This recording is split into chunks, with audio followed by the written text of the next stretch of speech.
नाही बघा, मला ही अत्यंत दुर्दैवी घटना आहे. ती नवजात बालकांचा मृत्यू आणि यापूर्वी झालेल्या 2022मध्ये 9 बालकांचा मृत्यू. म्हणजे नवजात बालकांच्या मृत्यूचं आता अमरावती हे सेंटर झालं काय? हे हॉस्पिटल सरकारी हॉस्पिटल गरीब पोरांच्या जीवाशी खेळणारा हॉस्पिटल झालं काय? अशी परिस्थिती या 2 घटनांवरून दिसून येते.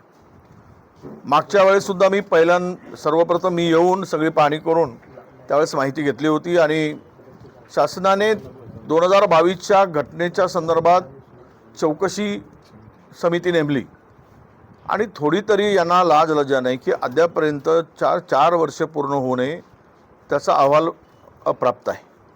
म्हणजे चौकशी केवळ फार्स करायचा, चौकशी समिती नेमायची, दाखवायचा, 5-10 लाख रुपये 2-4-5 लाख रुपये द्यायचे आणि विसरून जायचं. हे या सरकारची आता म्हणजे एकूण पद्धत आहे.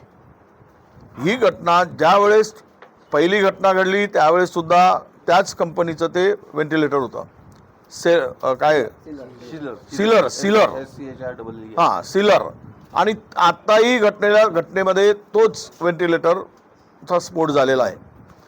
याचा अर्थ हे निकृष्ट दर्जाचे व्हेंटिलेटर पुरवले जात आहेत आणि पोरांच्या गरिबांच्या आरोग्याचा खेळ मानला जातो आहे. हे आता या घटनेतून सिद्ध झालेलं आहे. हे कुठले आणलेत, कोणी खरेदी केलेत? या व्हेंटिलेटर खरेदीसाठी जी यंत्रणा जबाबदार आहे ती सुद्धा या पोरांच्या जीव घेण्यामध्ये त्यांचं सुद्धा तेवढाच जबाबदारी आहे. मला वाटतं चायना मेड व्हेंटिलेटर असावेत. जे चांगल्या कंपनीचे, हॅमिल्टन नावाची कंपनी आहे, जगात उत्कृष्ट कंपनी आणि त्यांचे व्हेंटिलेटर आहेत. तर कधी अशा घटना घडलेल्या नाहीत त्या व्हेंटिलेटरच्या संदर्भात.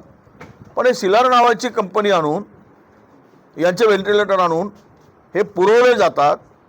हे निकृष्ट दर्जाचे आहेत. वारंवार घटना घडल्या जातात. कोणी म्हणतात की PM केअरनी फंडात PM केअरच्या ह्याच्यातून पुरवले गेले. त्यावेळेस 1.5 लाख काहीतरी व्हेंटिलेटर त्यावेळेस पुरवले गेले. म्हणजे एकाच माणसाने केले. होऊ शकते कोणीतरी जवळचा मित्र असेल त्यांनी पुरवठे केले असतील. पण आत्ताच्या नवीन हॉस्पिटलमध्ये पुरवठा झालेले व्हेंटिलेटर हे मला हफकिंनी खरेदी केल्याची माहिती मिळते आहे. 2 गोष्टी लक्षात घेण्यासारखं आहे की याला उद्या 3 समित्या नेमल्या आहेत. मुख्यमंत्र्यांनी वेगळी नेमली, आरोग्यमंत्री, संचालकांनी वेगळी समिती, उपसंचालक कलेक्टर वेगळी समिती नेमतो. ह्या फार्स कशाला करताय?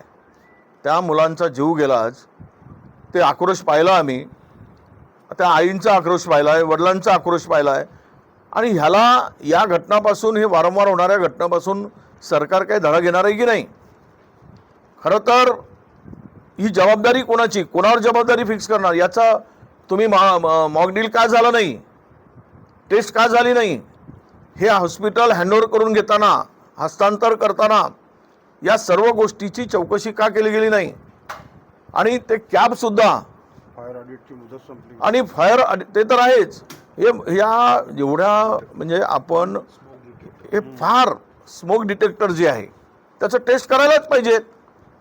स्मोक डिटेक्टरचं टेस्ट झालं नाही, त्याची कॅप उघडली नाही, कॅप प्लास्टिकची.